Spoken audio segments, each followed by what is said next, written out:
I used to imagine my graduation day as something warm and golden, something my mother would have been proud to see.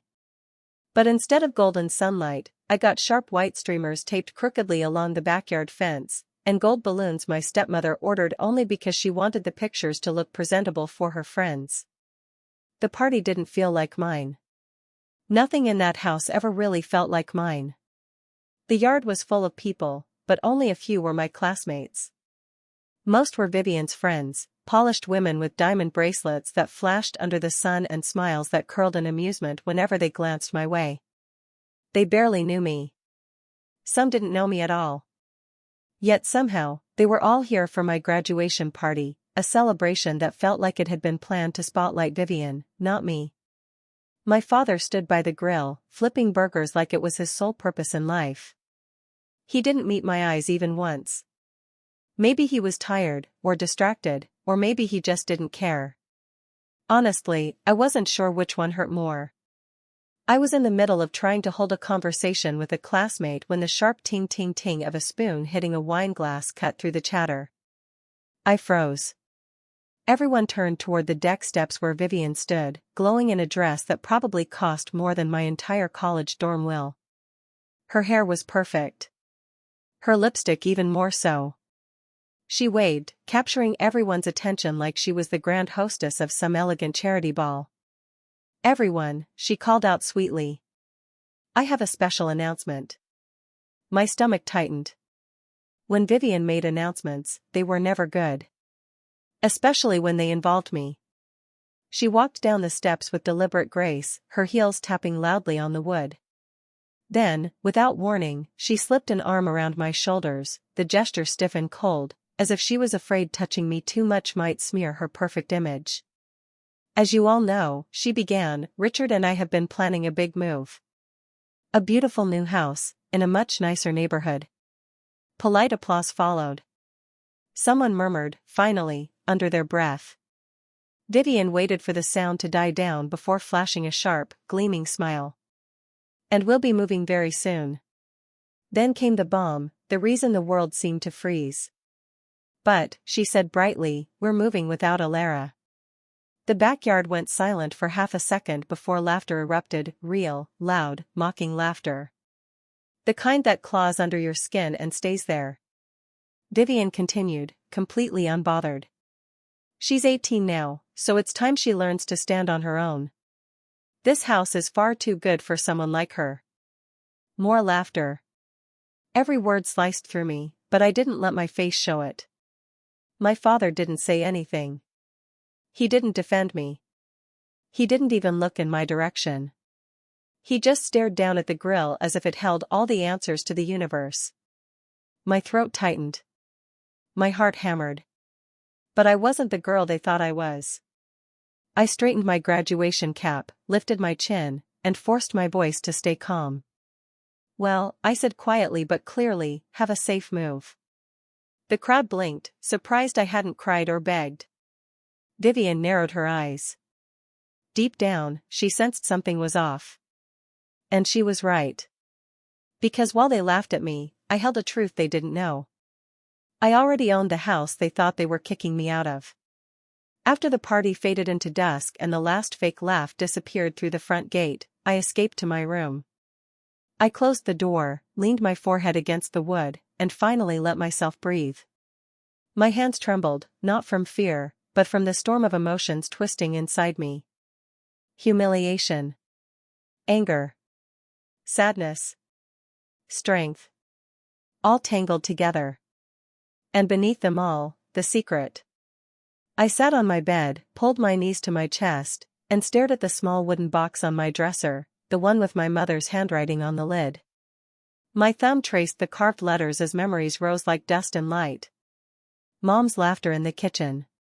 Her warm hands brushing my hair behind my ear. Her voice reading stories at night.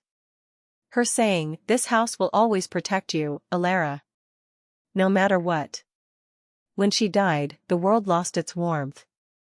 My father sank into himself, avoiding eye contact, avoiding conversation, avoiding anything that reminded him of her. And then, suddenly, Vivian appeared, bright, polished, and strict. She married my father, moved into my mother's house, and began rearranging everything. Not just the furniture, my life. I went from being a loved daughter to being an unwanted guest. Vivian made sure I felt it every day. Don't touch that vase, it's too expensive. You're eating again? No wonder your clothes look tight. This isn't your home, Alara. Be grateful we let you stay. Every word was a cut. But I learned quickly that crying only made her feel powerful.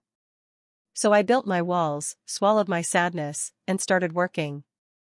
I took every job I could find: babysitting, grocery bagging, tutoring younger students, selling old books online.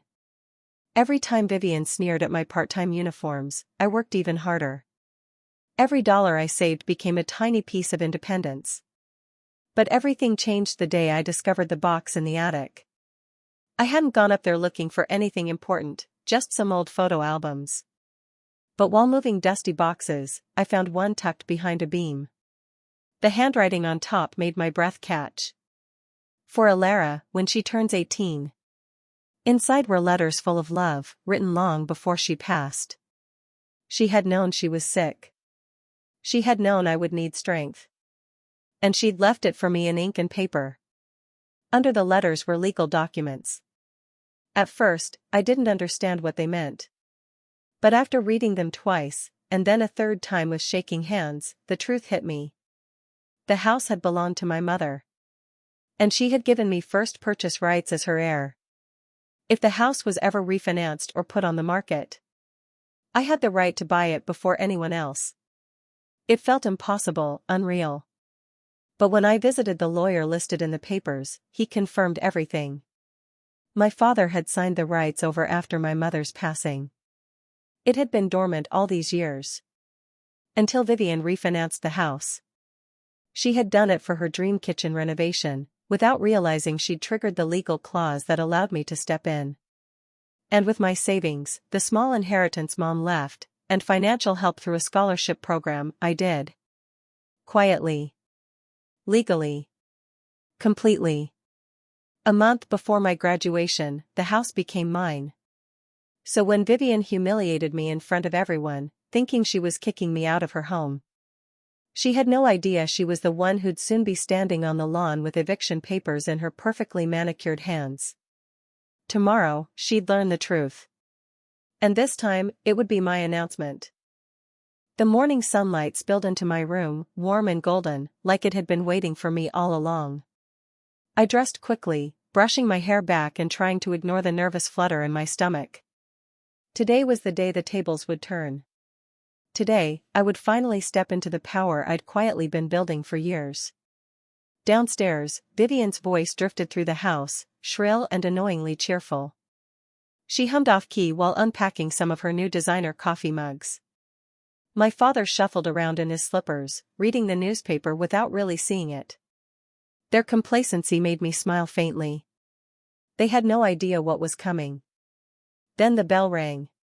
Sharp. Official. Irrevocable. Vivian bounded to the door like it was another announcement stage, expecting perhaps the milkman, or a neighbor with pleasantries. But when the 3 uniformed officers stepped onto the porch, the air changed. I could see it in her eyes immediately, a tiny flicker of doubt, quickly masked by her practiced arrogance. One of the officers cleared his throat. "Eviction notices for current occupants," he said professionally. "The new homeowner requires you to vacate the property within 72 hours. Vivian's mouth dropped open. Eviction? This must be a mistake. We own this house. Her voice was sharp, but there was an edge of fear creeping through it. The officer checked his clipboard. According to the deed filed last month, the new owner is Alara Hayes. Time froze for a heartbeat. My father's grip on the newspaper tightened, knuckles white. He looked at me as though I had suddenly transformed into someone else entirely, a stranger holding all the cards. Vivian snatched the papers from the officer, scanning them with wide eyes. Her perfect composure crumbled. She can't do this. This is illegal. I've lived here for years. Her voice cracked as panic began to seep in. I stepped forward slowly, my hands folded in front of me, feeling every bit the calm storm I had fought to become. Actually, I said, my voice steady, I can. And I legally did. She turned her glare on me, her fury flaring like a wildfire. What are you talking about? You don't have money, you don't. She stopped. Her words faltered because she had just realized the truth, the one she had been blind to. I had bought this house a month ago. Everything I had saved, every scholarship and part-time job, every quiet struggle, it had led me here. Yes, I said softly, almost kindly, I bought the house. Last month. Through my mother's legal inheritance rights. I paused to let it sink in. You refinanced it. That triggered the clause. The deed is now under my name. Her face turned pale. But, this can't be happening. She flailed toward my father, who avoided eye contact, shrinking back as if he could disappear into the carpet. I leaned against the doorway, keeping my expression calm. I'm sorry you feel that way. But legally, this is binding. You have 72 hours to vacate. Vivian's voice rose to a scream. You'll regret this, Alara. I'll make sure you regret this. I shook my head, almost gently. Perhaps. But I doubt it. The officers remained professional, glancing briefly at me, as if to confirm that I really was the one in charge. And for the first time in years, I was.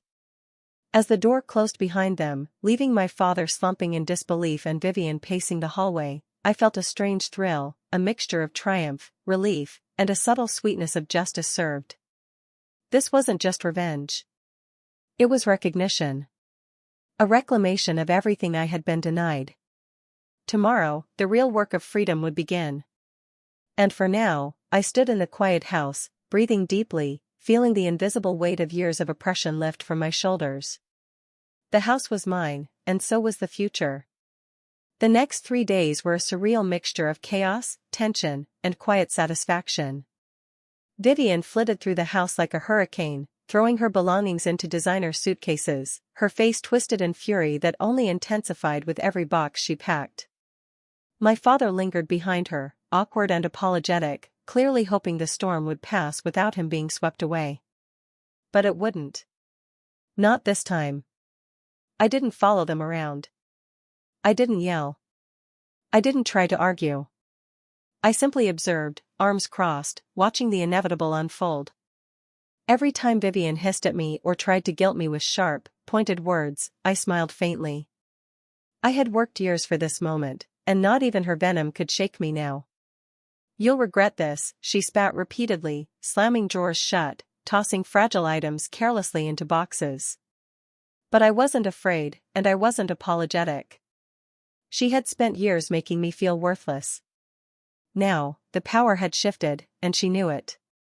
I wandered the halls, letting my fingertips brush against the walls my mother had once touched, the floors I had walked barefoot as a little girl. It felt like reclaiming lost time, like walking through memories that had been buried under years of neglect. The air smelled faintly of lavender from the candles I had lit, a scent my mother had always loved. For the first time, the house felt warm, alive, and welcoming, mine in every sense that mattered. On the last day, they loaded the final suitcase into their car. Vivian's eyes were wild, burning with a combination of disbelief, anger, and humiliation. My father lingered by the front steps, smaller than I had ever seen him, eyes downcast.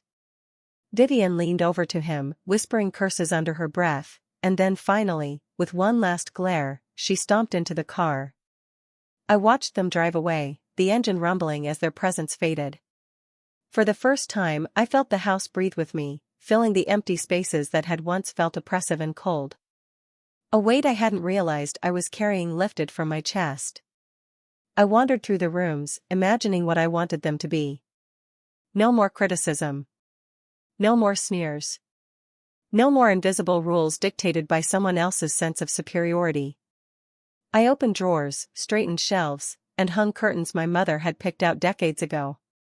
I planted jasmine along the front walkway, remembering her words about the house protecting me, about small touches of life making a home feel alive.